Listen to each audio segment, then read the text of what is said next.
السلام علیکم ورحمۃ اللہ وبرکاتہ ناظرین، کیسے ہیں آپ سب؟ امید کرتا ہوں خیر و عافیت کے ساتھ ہوں گے۔ اللہ تبارک و تعالی ہم سب کو خوشحال رکھے اور اپنے حفظ و امان میں رکھے۔ ناظرین کرام، آج کی ویڈیو میں یہ بتاؤں گا کہ اگر آپ ناپاک ہیں تو پاکی کیسے حاصل کرنا ہے، اگر آپ جنابت میں ہیں تو غسل کیسے کرنی ہے اور غسل کرنے کا طریقہ کار کیا ہوگا۔ یعنی اگر ہم ناپاک ہیں تو مختصر میں آپ کو بتاتا ہوں کہ اگر ناپاک ہیں تو ہمیں اپنے بدن کو پاک کیسے کرنا ہے، کیسے غسل کرنا ہے، غسل کا طریقہ کار کیا ہوگا اور غسل کرنے کا طریقہ اور صحیح طریقہ کیا ہے۔ چلیے ہم جاننے کی کوشش کرتے ہیں۔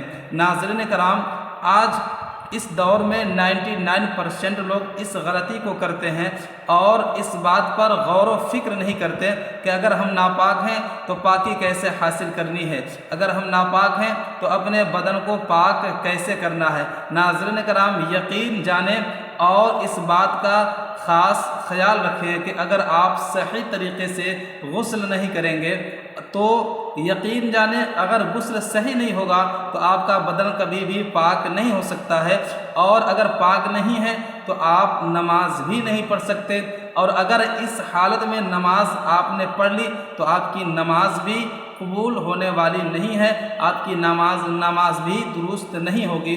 تو ناظرین کرام، اپنی نماز کو درست کرنے کے لیے اور اپنی نماز کو صحیح سے ادا کرنے کے لیے ہمیں سب سے پہلا جو کام کرنا ہے، جو سب سے پہلا اسٹیپ ہے، وہ ہے اپنے بدن کو پاک صاف کرنا۔ تو ناظرین کرام، چلیے میں آپ کو اس ویڈیو میں انہی چند باتوں کو سکھانے اور سمجھانے کی کوشش کروں گا۔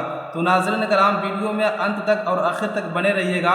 میں آپ کو جو باتیں بتانے کی کوشش کر رہا ہوں، ناظرین کرام چلیے ویڈیو کو شروع کرتے ہیں۔ ناظرین کرام، ویڈیو کو پوری دیکھ کر کے جائیے گا اور پوری بات سمجھ کر کے جائیے گا۔ تو چلیے ویڈیو کو شروع کرتے ہیں۔ ناظرین کرام، آج ابھی اس دور میں ہمیں پاکی حاصل کرنے کا صحیح طریقہ نہیں معلوم ہے۔ اگر ہم ناپاک ہیں تو ہمیں غسل کیسے کرنی ہے، دھیان سے سن لیجیے۔ ناظرین کرام، اگر ہم پاکی حاصل کرنے کے لیے غسل کرنے کے لیے جا رہے ہیں تو ہمیں سب سے پہلا جو کام کرنا ہے وہ یہ ہے کہ اگر ہمارے بدن پر یا ہمارے کپڑے پر کہیں گندگی لگی ہو یا کہیں نجاست لگی ہو تو اس نجاست کو دور کرنا ہے، اس گندگی کو دور کرنا ہے۔ اس کے بعد ہم جیسے نماز سے پہلے جس طریقے سے وضو کرتے ہیں ٹھیک اسی طرح سے ہمیں وضو کر لینا ہے۔ اس کے بعد ناظرین کرام، ہمیں اس بات کا خاص خیال رکھنا ہے کہ غسل میں کتنی چیزیں فرض ہیں، غسل میں کتنی چیزوں کا کرنا فرض ہے۔ ناظرین کرام، چلیے میں اس کو بھی آپ کو سمجھانے کی کوشش کرتا ہوں۔ اتنا سب کچھ کرنے کے بعد ہمیں 3 چیز کا خاص خیال رکھنا ہے، اس لیے کہ غسل کے اندر 3 باتیں فرض ہیں، 3 چیزیں فرض ہیں۔ ناظرین کرام، چلیے پہلا فرض میں آپ کو آپ کی خدمت میں عرض کر دیتا ہوں۔ ناظرین کرام، پہلا فرض یہ ہے کہ ہمیں سب سے پہلے کلی کرنا ہے۔ کلی کیسے کریں گے؟ ہم اپنے منہ میں پانی لیں گے اور اس پانی کو اپنے منہ کے چاروں اور گھمائیں گے، منہ کے تمام حصے میں اس پانی کو پہنچائیں گے، اور اگر روزے سے نہیں ہے تو ہم غرارہ بھی کریں گے، اور اگر روزے سے ہیں تو ہمیں غرارہ نہیں کرنا ہے، لیکن منہ کے اندرونی ہر حصے تک پانی پہنچا لینا یہ فرض ہے، ضروری ہے۔ چلیے ایک بات کمپلیٹ ہو گئی، دوسری بات میں آپ کو بتا رہا ہوں، ٹھیک سے دھیان سے سن لیجئے۔ دوسری بات یہ ہے، دوسرا فرض یہ ہے کہ ہمیں اپنے ناک میں پانی پہنچانا ہے، یعنی پانی چڑھانا ہے۔ اب مسئلہ ہے کہ ناک میں پانی کہاں تک پہنچانا ہے۔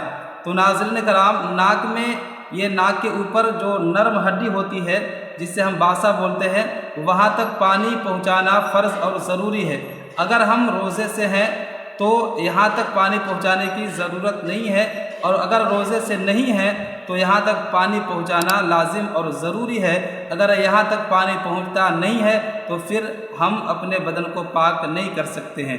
چلیے 2 بات کمپلیٹ ہو گئی، تیسری بات میں آپ کو بتاتا ہوں۔